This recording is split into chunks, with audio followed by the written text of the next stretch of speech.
अस्सलामुअलैकुम नाज़रीन, बोल न्यूज़ की खुसूसी ट्रांसमिशन के साथ मैं हूं मुदस्सर इकबाल। शहबाज शरीफ पाकिस्तान के 23वें वज़ीर आज़म बन गए। नई हुकूमत को अब सियासी मसाइल से ज़्यादा मुआशी चैलेंजेस का सामना करना पड़ेगा।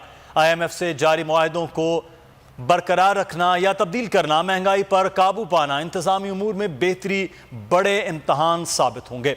IMF से होने वाले मुआहदों और मुआशी पॉलिसियों से मुतालिक नई हुकूमत को बड़े फैसले करना होंगे। शहबाज शरीफ हुकूमत के लिए एक बड़ा चैलेंज मुल्क में सियासी इस्तेहकाम लाना भी होगा, क्योंकि पाकिस्तान तहरीक इंसाफ के अरकान असम्बली से मुस्ताफ़ी होकर अवाम में जाने का ऐलान कर चुके हैं। शहबाज शरीफ के सामने चैलेंज पड़ोसी ममालिक से ताल्लुकात बेहतर करना भी है। अमरीका और भारत से ताल्लुकात नई हुकूमत के लिए अहम मामला होगा। गुज़श्ता 3 साल से पाक भारत ताल्लुकात तातुल का शिकार नज़र आ रहे हैं। इन्हीं तमाम चैलेंजेस पर बात करेंगे, कानूनी माहिरीन के साथ होंगे, सियासी रहनुमाओं के से भी ट्रांसमिशन में बात करेंगे। लेकिन एक और अहम बड़ा मामला है कि जो इस्तीफ़े देकर पाकिस्तान साफ बाहर आ चुकी है, उसके बाद क्या मामला हो सकता है। पाकिस्तान तहरीक इंसाफ के इस्तीफ़ों के बाद क्या आम इंतखाबात की जानिब बढ़ेगा मामला, या फिर इन पर ज़िमनी इलेक्शन कराए जा सकते हैं। इस सूरत हाल पर भी बात होगी। हमारे साथ इस वक्त मौजूद है कुमर दिलशाद साहब, साबिक सेक्रेटरी इलेक्शन कमीशन है, तजज़ियाकार है। बहुत शुक्रिया कुमर साहब आपके वक्त का। सियासी मामलात के हवाले से भी बात करते हैं, लेकिन कुछ तकनीकी मामलात जो आप ज़्यादा तौर पर बेहतर बता सकेंगे कुमर साहब, वो ये है कि इस वक्त पाकिस्तान तहरीक इंसाफ के अरकान ने इस्तीफ़े दे दिए। गो कि जितना नंबर था 156 या 157 उतना नहीं इस्तीफ़े होंगे। बहुत से मुनहरिफ अरकान भी हैं। तो अब क्या सिचुएशन हो सकती है? ज़िमनी इंतखाबात, हुकूमत की इस्तेहकाक इलेक्शन कमीशन के पास है, या फिर आम इंतखाबात की जानिब ये मामला जा सकता है? सवाल जी, सवाल मुझसे किया आपने? जी जी जी कुमर साहब। हाँ, तो मेरा सवाल का जवाब, आपके सवाल का जवाब ये है कि जो तहरीक इंसाफ ने जो इस्तीफे पेश किए हैं उसमें बड़ी कानूनी पेचीदगियां बहुत ज्यादा हैं।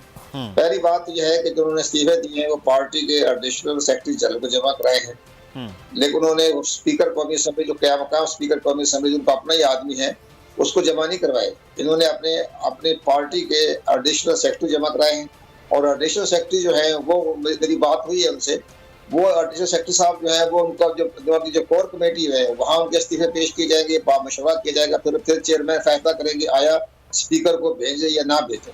अब ये सारे मरहले तय करने के बाद ये स्पीकर को भेजते हैं, तो स्पीकर जो है वो 16 IEC में 16 अप्रैल तक स्पीकर हैं वो। इसके बाद उनके खिलाफ तहरीक एतमाद जो है पेश हो जाएगी। उसकी लास्ट डेट जो है वो 16 अप्रैल। तो वो क्या मुकाम स्पीकर है, और क्या मुकाम स्पीकर जो है आइन में कोई जिक्र नहीं है। उस आइन में जिक्र है स्पीकर टू नेशनल असेंबली, उनको आपने देने होते हैं इस्तीफे। क्या मुकाम स्पीकर का तस्वर नहीं है आइन के अंदर। तो जब तक नया स्पीकर नहीं आ जाता तो ये इस्तीफे इलेक्शन में पाकिस्तान को भिजवाने का मजाज नहीं है। जो ही बहरहाल अगर वो हो भी जाते हैं तो उसमें एक बड़ी अहम बात है, उसमें सरदार एजाज सादिक की जो रूलिंग है वो बड़ी इंपॉर्टेंट है। सरदार एजाज सादिक ने तहरीक इंसाफ ने जब इस्तीफे दिए थे, एक रूलिंग दी थी, उसमें उन्होंने ये कहा था कि जनाब जब तक मैं इनसे मुलाकात ना कर लूँ, उनसे मशवरा ना कर लूँ, उनकी राय ना ले लूँ, मैं आगे नहीं भेजूंगा। उस पर अब मैं आपकी पहले दफा मैं आपको बताना चाहता हूँ कि चीफ जस्टिस ऑफ पाकिस्तान जो पहले जस्टिस थे वो, तो जस्टिस आसिफ सईद खोसा ने एक जजमेंट दी है, और उसी जजमेंट की रोशनी में रूल बने हैं। उसमें ये कहा था कि जब कोई इस्तीफा दे उसको तलब करे, बुलाए, उस हलफनामा लें 10 रुपए के स्टाम्प पेपर पर, और उसे पूछे कि मैं कोई दबाव, कोई घराव या कोई लालच या खौफ नहीं है, मैं अपने ज़मीर के मुताबिक इस्तीफा दे रहा हूँ, तब वो जाके इस्तीफा जो है वो इलेक्शन कमीशन को भिजवाएं। अगर वो 10 रुपए के या 50 रुपए के स्टाम्प पेपर को वो ना भेजे तो उसको इस्तीफा जो है वो इलेक्शन कमीशन को ना भिजवाया जाए। ये सारे मरहले बड़े मुश्किल तरीन मरहले हैं, ये सियासी मामलात हैं, और उन्होंने देखा था कि हमें शिकस्त हो जाएगी, प्राइम मिनिस्टर बन नहीं सकेंगे, और अपनी एक जी अच्छा साहब से हम दोबारा से रब्ता करते हैं। बड़ा एक अहम पॉइंट जो है वो आप बता रहे हैं कि इस वक्त जो है इस तरह से जो इस्तीफ़े दे के या ऐलान करके इस्तीफ़े देने के हवाले से वो नहीं है, बाकायदा तौर पर स्पीकर जो होंगे उनके सामने पेश होना होगा, क्योंकि माजी में भी 2014 में जब ये इस्तीफ़े दिए गए थे उसके बाद ये इस्तीफ़े मंजूर भी नहीं हुए और इस्तीफ़ों के हवाले से बाकायदा गए भी नहीं थे पाकिस्तान तहरीक इंसाफ के। उस वक्त तो चंद अरकान, अब तो 100 से ज़ायद अरकान हैं, हर एक से पूछा जाना ज़रूरी होगा। बाबर डोगर साहब ने भी हमें ज्वाइन किया है। तजयकार हैं। साफ़ी बहुत शुक्रिया बाबर साहब आपके वक्त का भी। बाबर डोगर साहब, ये तो मामला हम डिस्कस कर रहे हैं कि अब चैलेंजेस क्या हैं, मामलात क्या हैं, लेकिन ताज़ा तरीन आप बताइए कि पंजाब में, क्योंकि अब सबकी नज़रें लगी हुई हैं, आज हाई कोर्ट में भी मामलात हैं, क्या अब तक की अपडेट्स हैं आपके पास? मुद्दसिर, अभी तक तो मामला हाई कोर्ट में है। हाई कोर्ट ने डिसाइड करना है कि ये इलेक्शन कब होना है। पीटीआई अभी तक जो चौधरी पीएमएलक्यू जो है वो इस बात पे डटी हुई है कि इलेक्शन जो है वो 16 मार्च को ही होंगे। 16 मार्च का शेड्यूल दे दिया गया है। नून लीग चाह रही है कि 1-2 दिन के अंदर अंदर इलेक्शन हो जाए, 16 अप्रैल को। कल एक डेवलपमेंट ये हुई कि chief justice Lahore high court ने रजिस्ट्रार लाहौर हाई कोर्ट को ये डायरेक्शन दी कि वो डिप्टी स्पीकर को लेके पंजाब असम्बली में जाएं, उनका दफ्तर खुलवाएं, उनको दफ्तर में बिठवाएं और वहाँ पर जो स्टाफ है उसको ऑर्डर करें कि डिप्टी स्पीकर जो है उसके ऑर्डर माने जाएं। कल रजिस्ट्रार जो थे डिप्टी स्पीकर को लेके गए, उनको उनके दफ्तर में बिठवाया। सेक्रेटरी जो असम्बली हैं मोहम्मद खां भट्टी साहब, उनको ये डायरेक्शन दी गई कि जनाब दोस्त मोहम्मद मुजारी जो हैं उनके ऑर्डर्स की तामील की जाए। अब मुदस्सर इशू ये है कि मोहम्मद खां भट्टी साहब जो हैं वो ग्रेड 22 में हैं, सेक्रेटरी असम्बली हैं, और मैं उनको उस वक़्त से जानता हूँ जब वो महकमा एग्रीकल्चर में ग्रेड 7 में जूनियर क्लर्क थे।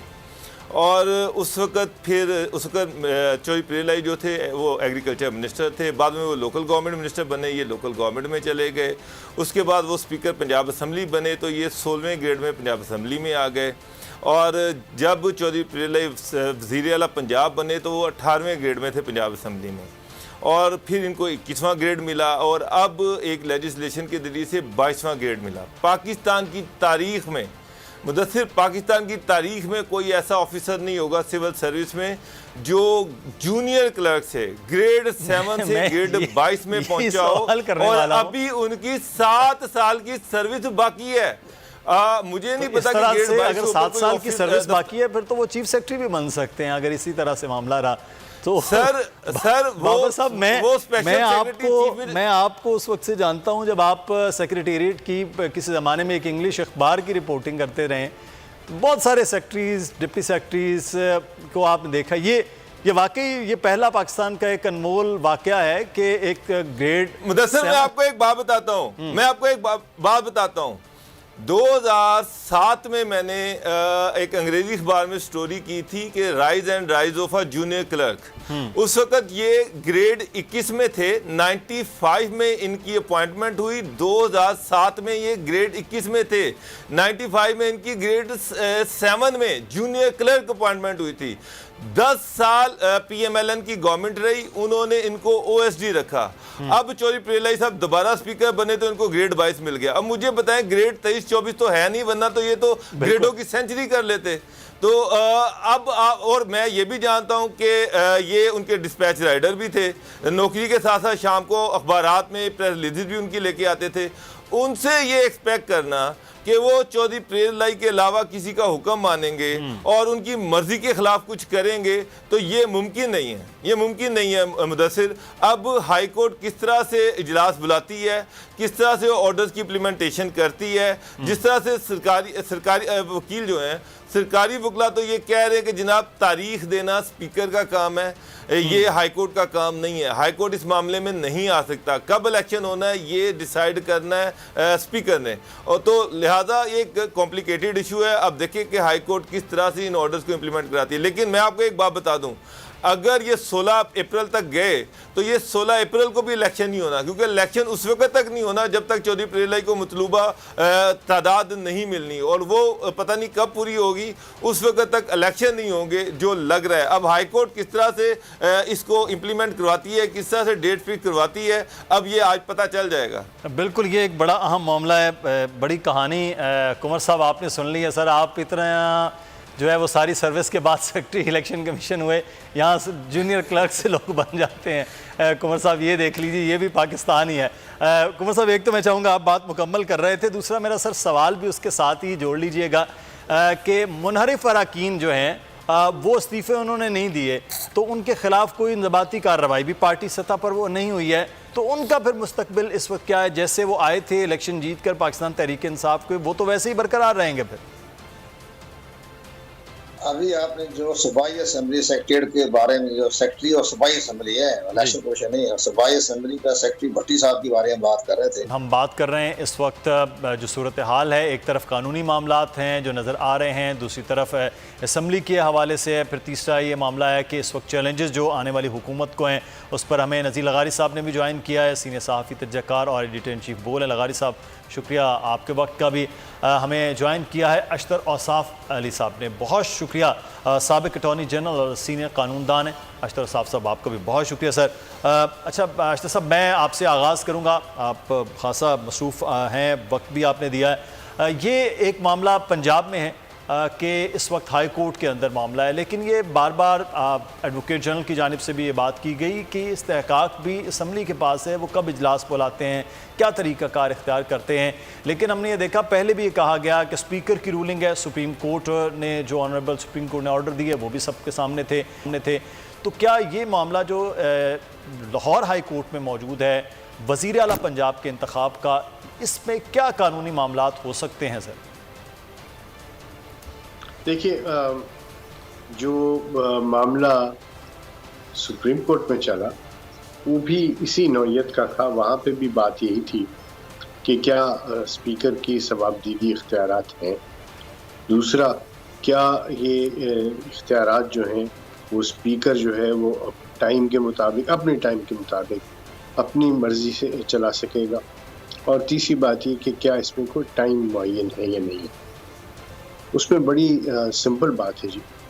बात यह है कि जब वज़ीर आला का इंतखाब की बात है, चूँकि यहाँ पे उस्मान बुज़दार साहब मुस्ताफ़ी हो चुके हैं, तो टेक्निकली कैबिनेट नहीं है, और जो कैबिनेट नहीं है इसलिए गवर्नमेंट नहीं है, और अगर गवर्नमेंट नहीं है तो हर चीज़ उज़्व मुअत्तल बन जाती है। तो एक तो ये पहलू है कि जल्द अज जल्द हुकूमत का बनना बहुत ज़रूरी है। दूसरा कि स्पीकर के क्या इसके अंदर इख्तियारात हैं। याद रखिए कि ये मामला जो है वो स्पीकर की सवाबदीद जो है वो लिमिटेड होती है। वो लिमिटेड है तादीबी कार्रवाई करने के हवाले से, और मामलात को जो दूसरा चलाने हैं उसके मामले में किस तरीके से जो order of the house determine किया जाएगा, एजेंडा वगैरह का, ये उनके सवाबदीदी इख्तियारात हैं। लेकिन क्या उनमें कोई वो तातुल कर सकते हैं या वो टाइम अपनी मर्जी का दे सकते हैं? नहीं। और यहाँ पे एक और बात भी बहुत अहम है, और वो अहम बात ये है कि इसमें कॉन्फ्लिक्ट ऑफ इंटरेस्ट है।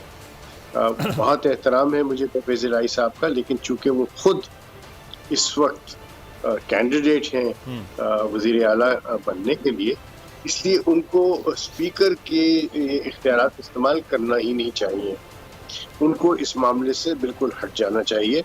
उसकी वजह यह है कि मामला की शफाफियत जो है वो बहुत ही ज़्यादा इम्पोर्टेंट होती है, ख़ास तौर पे जब वो मुल्क के आइन के साथ मुंसलिक बातें हों।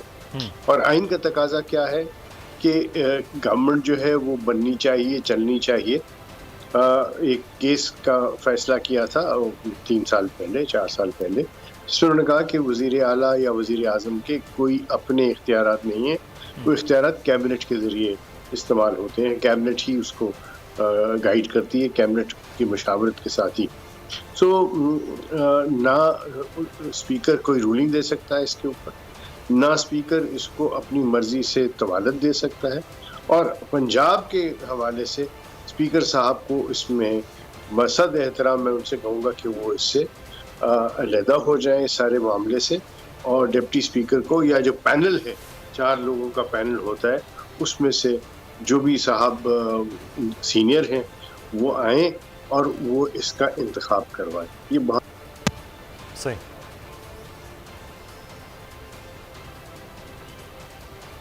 बिल्कुल अशतर साफ सब बड़ा एक अहम मामला आपने बताया है, लेकिन इस पे हम थोड़ी सी बात करेंगे कि ये अदालतों की तरफ असम्बली के पार्लियामान के मामला जाना और फिर वहाँ से ऑर्डर आना और अपनी मनमानी भी पार्लियामान में करना, ये दोनों सूरतें एक एक्सट्रीम लेवल पे हमने इन्हीं दिनों में ये देखी हैं। तो खैर बहरहाल इसका भी मामला पार्लियामान ने खुद हल करना है अगले आने वाले वक्त में। नज़ीर लगारी साहब हमारे साथ मौजूद हैं। लगारी साहब, वज़ीर आज़म मियाँ शहबाज शरीफ बन गए हैं, बड़े चैलेंजेस हैं इस वक्त हुकूमती मामलात के, सियासी मामलात को लेकर, फिर मुआशी जो चैलेंजेस हैं ख़ासतौर पर वो बड़े एक आम हैं। ये जो असम्बलियों से बाहर आना है फौरी तौर पर पाकिस्तान तहरीक इंसाफ का और डिमांड है अर्ली इलेक्शन की, इसको आप कैसे देख रहे हैं सर? ये मुमकिन है ऐसे इलेक्शन का इस तरह से हो जाना? जी बहुत शुक्रिया। पहली बात तो ये है कि इस्तीफे नहीं दिए गए हैं। वो तकनीकी तौर पर अभी बताया कुमार साहब नहीं, इस्तीफे दिए ही नहीं गए हैं। इस्तीफे देने का जो तरीक़ाकार है उस तरीक़ा से स्पीकर ऑफिस को इस्तीफे मौसूल होने थे और फर्दन जाकर कौमी असम्बली के अरकान पेश होते या जाकर देते स्पीकर को और स्पीकर उसका फ़ैसला करता या टाइम देता। यहाँ वज़ीर ख़ारजा ने अपने इस्तीफ़े का ऐलान किया और साथ में शायद उन्होंने पार्टी के भी इस्तीफ़े का ऐलान किया, लेकिन दिया कुछ भी नहीं, कागज़ में कुछ नहीं लिखा हुआ था। और फिर इसी तरह से सूरी साहब ने भी अपने इस्तीफ़े का ऐलान किया और ये बिल्कुल नहीं कहा है कि मैं किसी का इस्तीफ़ा उनके पास है तो उनको वो उसको जो है वो एक्सेप्ट कर रहा हूँ, इस तरह का कोई नहीं कहा। ख़ुद भी कहा कि मैं भी इस्तीफ़ा दे रहा हूँ और मैं भी अब जा रहा हूँ। एक तो ये कि वो एक्सेप्ट उस सूरत में करते जब उनके पास होते, फिर घर से जाकर उन्होंने बयान दिया कि इस्तीफ़े मेरे पास मौजूद हैं, मैं वो इस्तीफ़े मंजूर करके इलेक्शन कमीशन को भिजवा दूँगा। अच्छा, ये बात वो उस वक्त कर रहे हैं जब इस्तीफ़ा दे चुके हैं, घर से जा चुके हैं। 2 इस्तीफ़े तो मंजूर हो सकते हैं, कोई भी स्पीकर आएँ। वो एक इस्तीफ़ा होगा शाह महमूद कुरैशी का, चूँकि उन्होंने कहा था कि हम इस्तीफ़ा दे रहे हैं। हम का मतलब वो ख़ुद कह रहे थे अपने आप को या अपनी पार्टी को कह रहे थे, इसमें वजाहत नहीं थी। ये थी कि जी हम इस्तीफ़ा दे रहे हैं और बस मैं जा रहा हूँ। और उसके बाद जो है यही बात सूरी साहब ने की कि मैं भी नहीं रहूँगा और मैं भी इस्तीफ़ा दे रहा हूँ और मैं भी जा रहा हूँ, और चले गए। और वो अब कहते हैं कि जी वो मेरी जेब में, तो उनकी जेब में क्या कर रहे हो? वो एक एलियन हो गए हैं अब खुद, चूँकि इस्तीफ़ा देकर और कहकर और वो चले गए। तो चले गए तो फिर वो चूँकि स्पीकर के ओहदे पर थे और उन्होंने कहा कि मैं रिज़ाइन कर रहा हूँ और मैं जा रहा हूँ, तो ये रिज़ाइन तो एक्सेप्टेड है। और कानून की नज़र में जब जाएंगे, इसकी ताबीर तशरीह होगी, तो ये समझा जाएगा कि उन्होंने कुर्सी पर बैठे हुए, स्पीकर की कुर्सी पर बैठे हुए कहा कि मैं रिज़ाइन कर रहा हूँ और मैं जा रहा हूँ। तो उन्होंने बाकी इस्तीफे भी एक्सेप्ट नहीं किया और उनको मालूम भी नहीं था, नाम लिस्ट नहीं पड़ी गई कि इन लोगों ने दिए हैं। हो सकता है 3 लोगों ने दिए हो सकता है 5 लोगों ने दिया हो सकता है 10 लोगों ने दिया हो सकता है कि पार्टी की अक्सरियत ने न दिए हों इस्तीफे। और वो कह रहे हैं मेरी जेब में पड़े, तो आपकी जेब में वो इस्तीफे क्या कर रहे हैं? वो किसी काम के नहीं हैं, वो तो होने चाहिए स्पीकर ऑफिस में। और इस वक्त जो भी स्पीकर मुंतखब हो उसके पास वो इस्तीफे देने चाहिए। वो इस्तीफे नए स्पीकर जो हैं उनके बारे में छानबीन करें और उनसे पूछें कि जी बाकी आप इस्तीफा दे रहे हैं, फिर वो एक्सेप्ट करें, ये उनकी सवाबदीद है, लेकिन उन्हें करना ही पड़ेगा। लेकिन इस्तीफे इस वक्त कहीं भी नहीं है, इस्तीफे आए नहीं हैं, स्पीकर ऑफिस में नहीं है, वो पड़े हुए कासिम सूरी साहब की जेब में, और हमने नहीं देखे कि उनकी जेब में है कि नहीं है। तो इनकी कोई ऐसी पोजीशन नहीं है। और मैं सिर्फ एक बात और बताता हूँ कि 1 महीने बाद, 2 महीने बाद, 2.5 महीने बाद ये वापस आएंगे, हाउस में बैठेंगे और ख्वाजा आसिफ अपनी सीट से उठेंगे और कहेंगे कोई शर्म होती है, कोई हया होती है। मेरे ख्याल में इसके बाद ये सूरत हाल जो है हमारे ऊपर वाज़ेह होगी। अच्छा, ये बड़ा एक अहम मामला है। 2014 क्या दोबारा से दोहराने वाला मामला होगा, नहीं होगा, इसको हम देखें। बस एक चीज़ जो है 2014 में जो कुछ हुआ वैसा कुछ ना हो, बाकी तो सियासी मामला है इसी तरह से चलते रहें। लेकिन कुंवर साहब, मेरा एक सवाल स्पेसिफिकली है कि क्या अगर 156 लोग ही, चले फ़र्ज़ कर लेते हैं कि 156 लोग ही सारे के सारे मुस्ताफ़ी हो जाते हैं, स्पीकर साहब इस्तीफ़े कबूल कर लेते हैं और फ़र्ज़ करते हैं कि वो इलेक्शन कमीशन को भिजवा दिए गए, वो तमाम ख़त्म हो गए, तो क्या 156 लोगों के जाने के बाद आम इंतखाबात होते हैं या इन पर ज़िमनी इलेक्शन होंगे? तकनीकी मामला क्या होगा सर? मैं ये समझता हूँ सर, कुंवर साहब बैठे, मैं कुंवर साहब ठीक है, बिल्कुल ठीक है। जी कुंवर साहब। जनाब, सबसे बड़ी अहम बात ये, जैसे आप फरमा रहे हैं ये 156 का जो आप बता रहे हैं, या 155 है जी, तो ग्राउंड रियलिटी ये नहीं। ग्राउंड रियलिटी में ये ज़्यादा से ज़्यादा 30-40 मेंबर हैं कौमी असम्बली के, जिनके इस्तीफे इलेक्शन कमीशन पाकिस्तान में जाएंगे। बाकी इस्तीफे नहीं जाने, वो हमें भी इत्तला मिल रही है, हमसे मशावरत भी कर रहे हैं।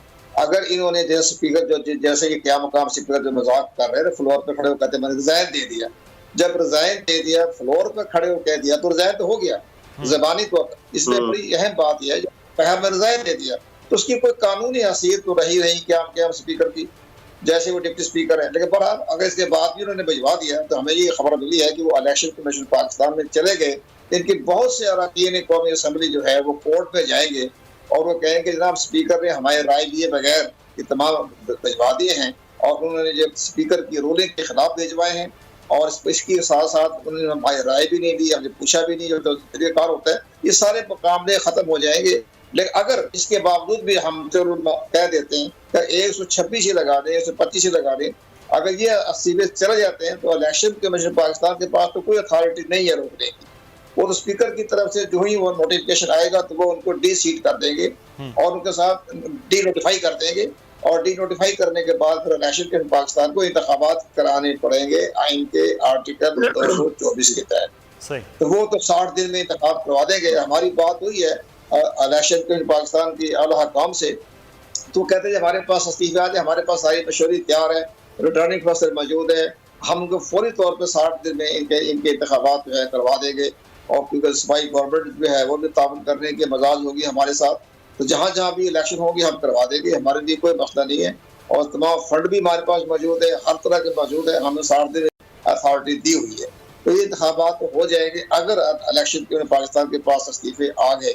लेकिन बड़ा जैसे हमारा माजी का तजुर्बा बताता है कि इस्तीफे आने बड़े प्रॉब्लम होते हैं, बड़े इसमें पेचीदगी हैं, तमाम मेंबरान से पूछा जाएगा। आप ये देखें कैप्टन जब गौहर अयूब साहब जो थे स्पीकर कौमी असम्बली, तो उन्होंने MQM के इस्तीफे कबूल करने में 3 माह लगाए थे जी। और सरदार अयाज सादिक ने 6 माह लगाए और इसके बाद वो सारे इस्तीफे वापस हो गए। वो जैसे हमारे दोस्त ने फरमाया शर्म हया का भी इस लोगों जो है वो देखना पड़ा, सुनना पड़ा सब लोगों को। तो ये चीजें नजर आ रही है, ये इनके नहीं होगा। ये जो जब से एक और बड़ी चले आज एक जो प्रोग्राम हम आपको बता देते हैं ये मसला क्या पैदा हुआ, इतनी जल्दी क्यों हुआ है ये सारा। इसका जल्दी ये हुआ है कि फॉरेन फंडिंग केस आ रहा है और फॉरेन फंडिंग केस जो है इसी हफ्ते दूसरे हफ्ते में ये जो है इसका फैसला आ जाएगा। अनवर मंसूर साहब के दलाइल मुकम्मल हो चुके हैं। अब अगर इलेक्शन कमीशन पाकिस्तान इनका फॉरेन फंडिंग ममनुआ जो है उसको जब्त करता है तो इनका जो सिंबल वापस ले लिया जाएगा और पार्टी जो है उसकी रजिस्ट्रेशन तहरीर हो जाएगी और तमाम मेंबर जो हैं कौमी असम्बली के वो आज़ाद तस्वर की जाएंगे। तो उससे बचने के लिए इमरान खान साहब ने बड़ी हिकमत अमली के तहत बहुत जल्दबाजी के तहत इनसे इस्तीफे लिए ताकि इलेक्शन पाकिस्तान के फैसले के तहत उनकी मेंबरशिप जो है वो आज़ाद हो जाती है। तो हमने पहले इस्तीफा दे दिया, हमारी आज़ादी का क्या फर्क पड़ता है। तो ये सारा मामला फॉरेन फंडिंग का मामला हो रहा है, उसका मामला बहुत सीरियस केस है वो। अब वो उसके 25 अप्रैल से पहले सुनने में आ रहा है। वैसे 15 अप्रैल को तो आखिरी जजमेंट सुना देंगे क्यों अनवर मंसूर के तमाम जो है बहस मुबासा खत्म हो चुका है, तो अब उन्होंने फैसला करना है। तो इसी तरह से ये इन्होंने ये फॉरेन फंडिंग से बचने के लिए ये ड्रामा रचाया है। इन्होंने कोई तस्तीफे नहीं आ रहे, कोई बात नहीं हो रही है, महज अपना एक इन्होंने आवाम का ही तासर दिया है कि इलेक्शन कमीशन ने हमें अगर गैर कानूनी भी करार दे दिया तो हम बच जाएंगे, हमारे तस्तीफे दे दिया, फारिग हो गए। तो ये सारे मामला इस तरह से है। बाकी इलेक्शन के पाकिस्तान तैयार है, जब चाहे जिन इंतखाबात करवा लें उनकी मशीनरी तैयार है। ये अब इलेक्शन की जानिब जाया जाएगा या वापस जैसे लगारी साहब कह रहे हैं कि 2 महीने हों या 1 महीना हो वो वापस से असम्बलियों में जाएंगे। अब देख रहे हैं कि तरीक़ाकार क्या होता है। लेकिन इस वक्त वो 12 लवाम में आ गए। आज कुछ ही देर पहले ख़बरें सामने आई हैं कि जो पेशावर का जलसा है वो भी 1 दिन पहले कर दिया गया है और जो कराची में दूसरा जलसा होने जा रहा था इतवार को वो भी हफ्ते की शब वो रखा गया है। तो ये भी स्केड्यूल चेंज करें। इमरान खान साहब अपनी टीम के साथ अब बाहर जलसों की सूरत में आ गए हैं। अच्छा, एक चीज़, वज़ीर आज़म अब शहबाज शरीफ साहब बने हैं, बाबर डोगर साहब पहले वो वज़ीर आला पंजाब थे। बड़ा उनका एक तरीक़ाकार ब्यूरोक्रेसी के साथ हुकूमतें चलाने का है, ना कि काबीना, और वे एक उनका शुरू से 10 साल जो मुसलसल वज़ारत आला और उससे पहले भी, और कुछ मखसूस ब्यूरोक्रेट हैं, हमें यह भी खबर मिल रही है, आपको ज़्यादा पता होता है, उन्होंने इस वक्त गाड़ियाँ शाड़ियाँ चमकानी शुरू कर दी। जो बेचारे OSD बने हुए थे पिछले 4 साल से वो वापस आ रहे हैं। तो पंजाब के हवाले से ख़ास तौर पर जो ब्यूरोक्रेसी है और फेडरल में अब क्या होने जा रहा है और किस तरह से आपको लगता है कि मामला चलाए जाएंगे? बिल्कुल मुदस्सिर, 10 साल शहबाज शरीफ पंजाब के वज़ीर आला रहे। वो अपनी गवर्नेंस और एडमिनिस्ट्रेशन के हवाले से जाने जाते हैं कि गवर्नेंस और एडमिनिस्ट्रेशन बड़ी बेहतरीन करते हैं। तो उनके पास एक ब्यूरोक्रेट्स की टीम थी जिसके ज़रिए से वो सूबा चलाते थे। और जो इतलात आ रही हैं कि डॉक्टर तुकीर शाह उन्हीं को वो अपना प्रिंसिपल सेक्रेटरी लेके जा रहे हैं और उसके साथ साथ बाकी उनके इमदादुल्लाह बुसाल जो थे वो यहाँ पर उनके साथ 5 साल प्रिंसिपल सेक्रेटरी रहे हैं। उनके बारे में ये कहा जा रहा है कि इस दफ़ा उनको पंजाब में भेजा जाएगा एज चीफ सेक्रेटरी और वो हमजा के साथ काम करेंगे। बल उनकी जो ब्यूरोक्रेसी थी आप आजकल नहीं, वो पिछले 7-8 दिनों से वो तैयार बैठे हुए थे कि जनाब किसी भी टाइम वो चार्ज ले लेंगे। डॉक्टर तकीर शाह के हवाले से ये था कि उन्होंने 4-5 दिन पहले सारे फेडरल सेक्रेटरी जो हैं उनकी नई लिस्ट भी बना ली है और वो जूही शहबाज शरीफ अब आगे हैं प्राइम मिनिस्टर, तो एक आधे दिन में आप देखेंगे कि फेडरल सेक्रेटरीज का एक तबादला होगा। पंजाब में सिर्फ इंतजार किया जा रहा है। बाबर, इस पे मजीद हम बात करते हैं। मुदस्सिर, पीटीआई का सबसे बड़ा इशू ये था कि वो ब्यूरोक्रेसी से काम नहीं ले सके। उस्मान बुदास साहब वज़ीर-ए-आला पंजाब थे, उनको ब्यूरोक्रेसी की निटी गिटी का बिल्कुल ही नहीं पता था। अफसरान से किस तरह से काम लेना है, कौन से अफसर काम किए हैं, कौन से अफसर काम के नहीं हैं, इस चीज़ की उनको बिल्कुल समझ नहीं थी। शहबाज शरीफ उनके पास है ना कि ब्यूरोक्रेसी ने काम किया ही नहीं है, काम करने नहीं दिया। ये भी एक तासुर पंजाब के हवाले से बहुत ज़्यादा, क्योंकि पंजाब ही मेन सेक्रेटेरिएट था। हमें याद है एक बार उस वक्त के गवर्नर पंजाब चौधरी सरवर ने हमारे प्रोग्राम में बात की। उन्होंने कहा पंजाब की ब्यूरोक्रेसी ने मेरे नाक की लकीरें निकलवा दी हैं। छोटा सा एक काम है कि आब पाक पानी की स्कीम है, दस्तखत तक वहाँ से चीज़ें जो हैं वो नहीं रुक। तो मतलब गवर्नर ये कहे कि मेरे साथ ये हो रहा है, वज़ीर आला कहे जी इसको चेंज कर दें, इसको ये काम नहीं कर रहे हैं, ये तासुर क्यों रहा है ब्यूरोक्रेसी के हवाले से? मुदस्सिर, गवर्नर के तो इख्तियार में कुछ नहीं है, वो तो किसी एक बंदे का ट्रांसफ़र भी नहीं कर सकता। उसका इशू डिफरेंट है, मसला चीफ मिनिस्टर का है, ये कोई इशू नहीं है। मैंने काफली के दौर में देखा चौधरी प्रेलाई के साथ जो ऑफिसर थे वो बाद में उन्होंने शहबाज शरीफ के साथ भी काम किया और शहबाज शरीफ ने उनसे बड़ा ज़बरदस्त काम लिया।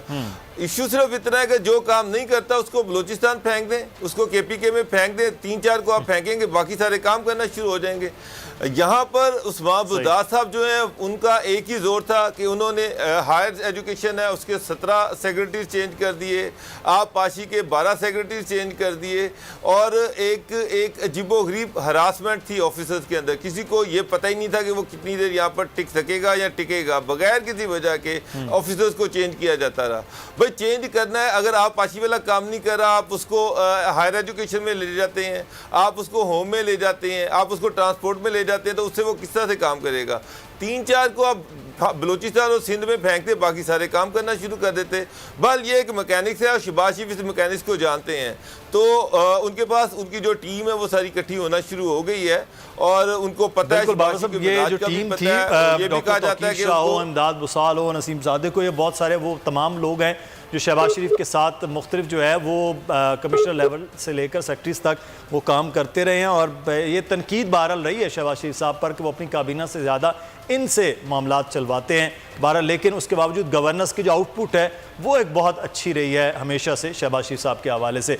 अशतर औसाफ साहब हमारे साथ मौजूद हैं। अशतर औसाफ साहब, एक मामला तो ये जो पंजाब के हवाले से आपने खासी तफसील के साथ बताया, दूसरा मैं देख रहा था लगारी साहब गुफ्तगू फरमा रहे थे और आप ख़ास से उसमें मुस्बत अपने इशारे दे रहे थे कि बिल्कुल ऐसा ही मामला है। लेकिन सर एक जो इस वक्त आइनी हैसियत है वो स्पीकर के हवाले से है कि स्पीकर कोई नहीं है, पैनल ऑफ चेयर में हमने देखा वो भी है, जब स्पीकर आएंगे तो सारा मामला वो हो गए। तो अगर ये स्पीकर आकर फ़र्दन ये मामलात पूछते हैं, और दूसरा जो अभी एक बड़ी इंपॉर्टेंट कुंवर साहब ने बात की है वो फॉरेन फंडिंग केस के हवाले से है, तो जब यहाँ ये चीज़ें मामलात आते हैं फिर किसी सियासी जमात का अपना रोल क्या रह जाएगा पार्लियामान में?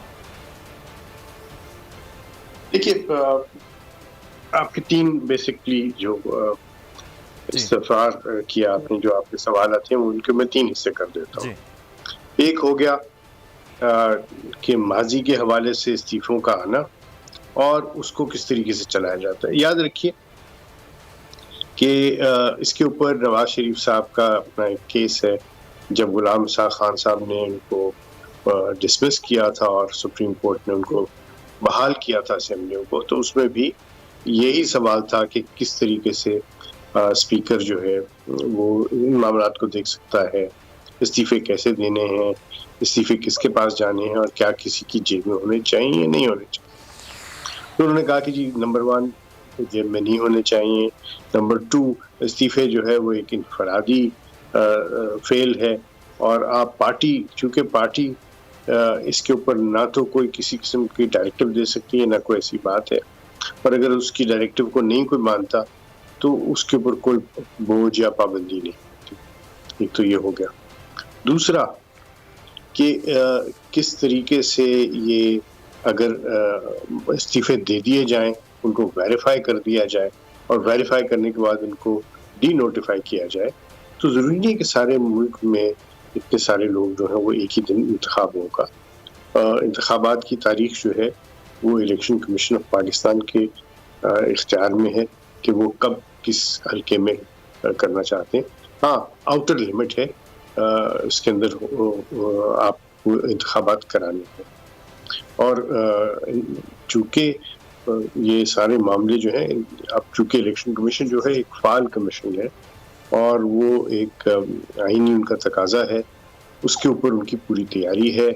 जो मुझे पता चला है कि तमाम के तमाम जो मामलात हैं वो ऑन द गो हैं इलेक्शन के हवाले से। तीसरी बात ये है कि पैनल जो होगा, पैनल उसके अंदर कोई किसी किस्म की हैसियत नहीं रखता इस्तीफ़ों के बारे में। ये स्पीकर ही को जाने और डिप्टी स्पीकर को नहीं जाने। और जो बात की गई कि डिप्टी स्पीकर साहब ने कहा कि जी मैं मुस्ताफ़ी होता हूँ, तो उनका मुस्ताफ़ी कह देना ही काफ़ी है और उसके बाद अब कोई फॉर्मल किस्म की जो उनके लिख के देने की ज़रूरत नहीं है। उनका तो नोटिफिकेशन हो जाना चाहिए कि वो डिप्टी स्पीकर से मुस्ताफ़ी हो गए। उसकी वजह ये है कि आइन में जहाँ जहाँ लिखा हुआ है कि इस्तीफ़े का जो है वो मंजूर करना ज़रूरी है। मसलन वज़ीर आज़म अगर इस्तीफ़ा देते हैं तो सदर उनको काम करने की हदायत कर सकते हैं कि वो कंटिन्यू करें, लेकिन अटॉर्नी जनरल अगर इस्तीफ़ा देता है तो उनको कहीं ये नहीं लिखा हुआ कि वो मशरूत होगा सदर की सवाबदीद पे कि वो उसको एक्सेप्ट करें या ना करें। अगर उन्होंने इस्तीफ़ा दे दिया तो वो बात ख़त्म हो जाती है। तो आइन ही इन चीज़ों को डिमार्केट करता है। बाबर साहब, आपको कमेंट करना चाहें? मैं फिर लगारी साहब से सवाल है, देख लीजिए जो हम बात कर रहे हैं ब्यूरोक्रेसी की, वही खबर आ गई है। मैं अख्तर उस्ताद साहब से सिर्फ इतना पूछना चाह रहा हूँ कि पंजाब में जो इस वक्त मसला चल रहा है कोर्ट में, वो ये है कि पैनल ऑफ चेयर जो है वो तो अनाउंसड है, लेकिन मसला ये है कि अपोजिशन जो है जो पैनल चेयर अनाउंस किया गया वो कह रही कि हमें उस पर एतबार नहीं है। तो वो ये चाह रहे हैं कि एक इंडिपेंडेंट नया पैनल ऑफ चेयर जो है वो बनाया जाए, जबकि हुकूमत ये कह रही कि ये स्पीकर की डिस्क्रिप्शन है, अदालत नया पैनल खुद से नहीं बनवा सकती। तो अब ये एक अजीब सूरत हाल पैदा हो गई है कि पैनल जो बनाया गया उस पर अपोजिशन को एतराज़ है, डिप्टी स्पीकर पे गवर्नमेंट को एतराज़ है और ये कहा जा रहा है कि एक नया पैनल बनाया जाए। तो क्या कोर्ट एक नए पैनल की और ये स्पीकर को बाईपास करके हो सकता है? नहीं, अदालत नहीं कर सकती, लेकिन ये भी मैं आपको बता दूं कि स्पीकर जो है उसकी अब कोई इसके अंदर कोई से नहीं हो सकती, वो जो खुद कैंडिडेट है।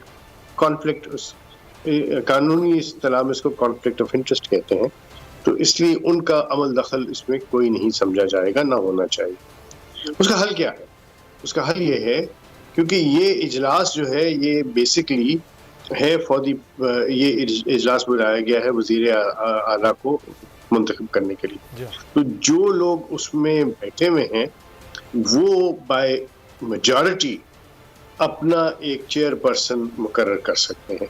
ये है जमहूरियत और ये है आइन का तकाजा कि जहाँ पे एक चीज़ फेल हो रही हो, दूसरी चीज़ मौजूद ना हो, तीसरी के ऊपर तनाज़ा हो, तो फिर जो बैठे हुए अरकान हैं वो वोट के ज़रिए, और ये एक पार्लियामेंट्री प्रैक्टिस है कि वो अपना, जिस तरह स्पीकर को मेजॉरिटी से आप मुंतखब करते हैं, इसी तरह आप मुंतखब करेंगे ये अपना जो उस इजलास के लिए बैठे। आप देखेंगे उधर भी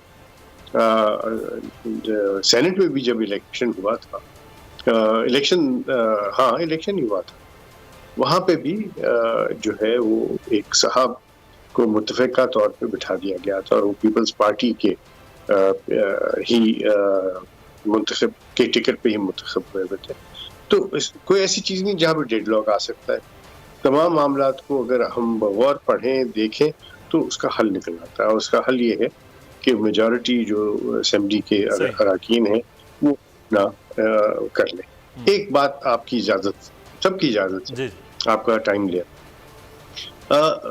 आपने बात मैंने सुनी है कि बात हो रही है कि काबीना को बाईपास करके शहबाज साहब जो है वो ब्यूरोक्रेसी से काम लेते थे। देखिए, काबीना को कभी उन्होंने बाईपास नहीं किया था। काम तो ब्यूरोक्रेसी ने नहीं करना होता है, काबीना ने काम नहीं करना होता। काबीना ने तो आपको एक पॉलिसी मरतब करने के लिए आपकी मुआवनत करनी होती है, और काम जो है